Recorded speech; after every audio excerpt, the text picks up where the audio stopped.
యముని బొమ్మ తంజార తాన తంజార సరిత. అక్క, ఈరోజు ఏ కథ చెప్తున్నావు?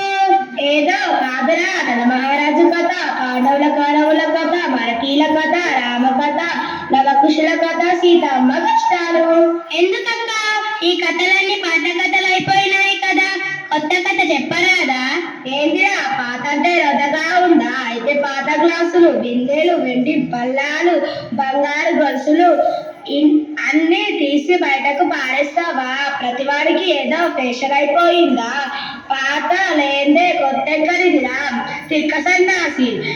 ఇప్పుడు కొత్త కొత్త అన్ని అరుస్తున్నారు కానీ ఈ కొత్త అంతా పాతలో నుంచే గదరా పుట్టింది. అరే, నేనేమన్నానని కరెంట్ షాక్ తగిన తాత లెక్క అట్లా అరుస్తున్నావు? పాత అంటే రోతని నేనన్నానా? కాలం మారినా ఇంకా మనం పాతలోనే బతుకుతున్నామా? ఎలక్ట్రిక్ దీపాలు వద్దని ఆముదం దీపాలు పెట్టుకుంటున్నామా? బస్సులు రైలు కొత్తవని ఎడ్ల మంది మీనే తయారిస్తున్నామా? అరే తమ్ముడు, చెల్లి, అనవసరంగా మీరిట్లా కొట్లాడుకొని రసభాస చేయకండి. తమ్ముడు అన్నట్లు ఈ రోజు మనం కొత్త కథ చెప్పుకుందాం.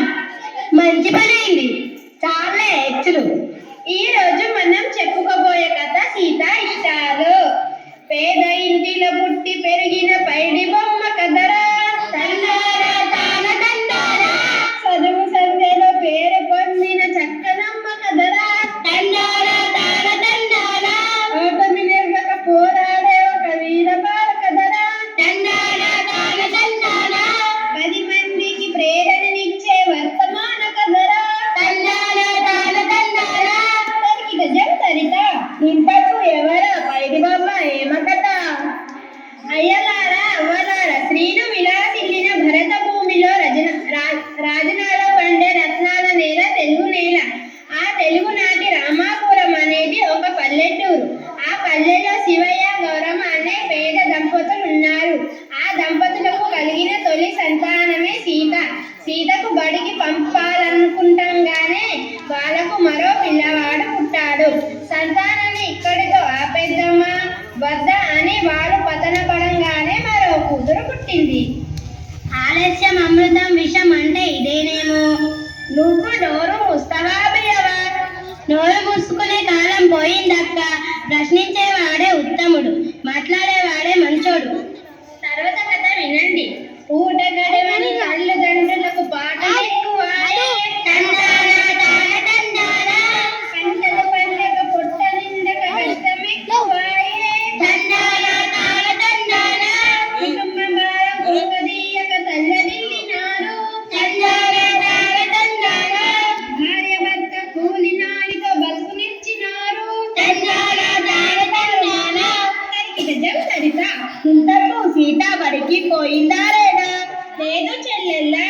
అమ్మా నాయన పనిలోకి పోతే తమ్ముణ్ణి చెల్లెని ఆడించడానికే ఆమె అంకితమైపోయింది. పిల్లలు బడిలో పెద్దలు పనిలో అనే సంగతి వాళ్లకు తెలియదా అక్క? 16 ఏళ్లలోపు పిల్లలు పనిలో పెట్టొద్దు అన్న చట్టాన్ని గురించి వాళ్ళెందుకు పట్టించుకోలేదు? చట్టాలు అమలు చేయడం ఏ ఒక్కరి బాధ్యత అనుకున్నంత కాలం పరిస్థితిలో మార్పు రాదురా తమ్ముడు. ఇంతకు ఆ చిన్నారి సీతమ్మ ఏమేం పనులు చేసేదక్క?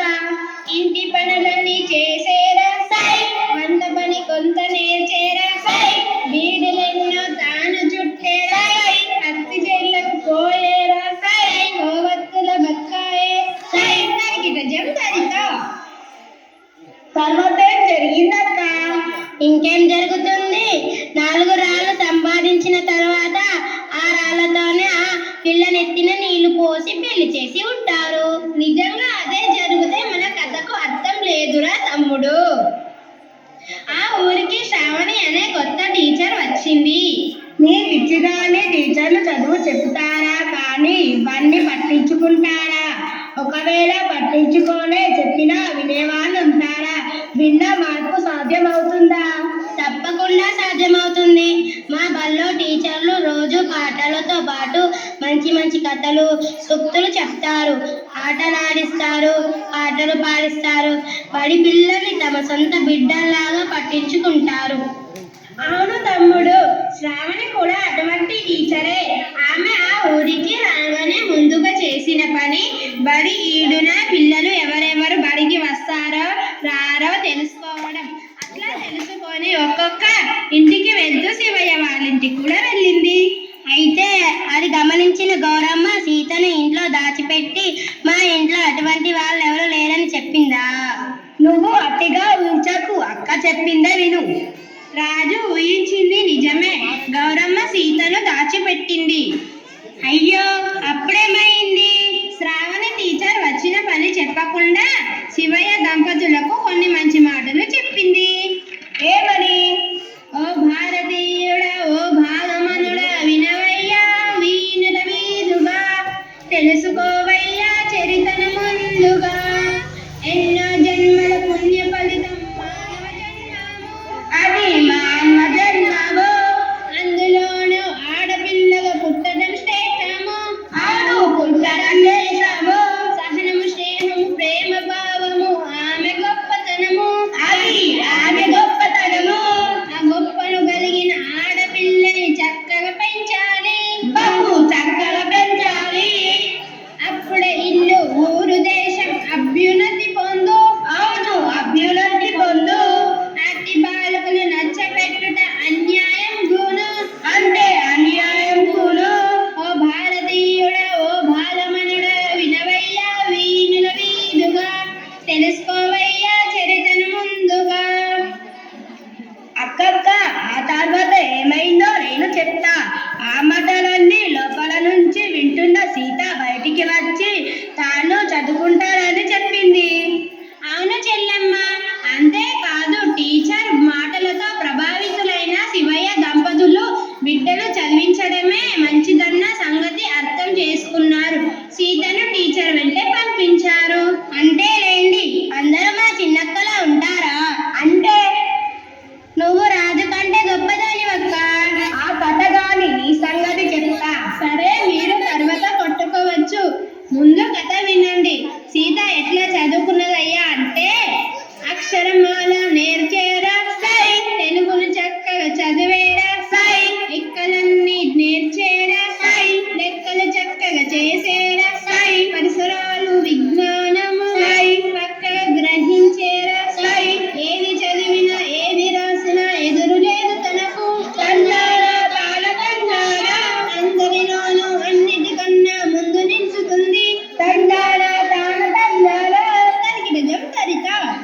ఆమె తెలివితేటలు గమనించిన పాఠశాల ప్రధానోపాధ్యాయులు కూడా ముగ్ధులై ఏడాది గడవకుండానే 5వ తరగతిలో చేర్పించారు. చూడు, చదువు తగ్గ చదవాలి. నువ్వేం నన్ను వెక్కిరించిన అవసరం లేదు. నేను కూడా 1వ తరగతిలో ఉండగానే పెద్ద పెద్ద లెటర్స్ చదివిన తెలుసా? నువ్వా? అంత లేదు. ఏం చదివినావో చెప్పు.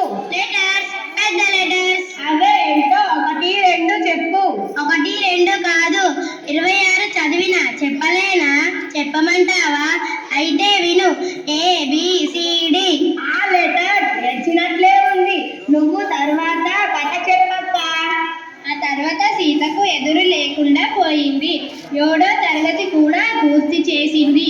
సరిగా అదే సమయంలో శ్రావణి టీచర్ ప్రమోషన్ మీద బదిలీ అయి వేరే ఊరికి వెళ్ళింది.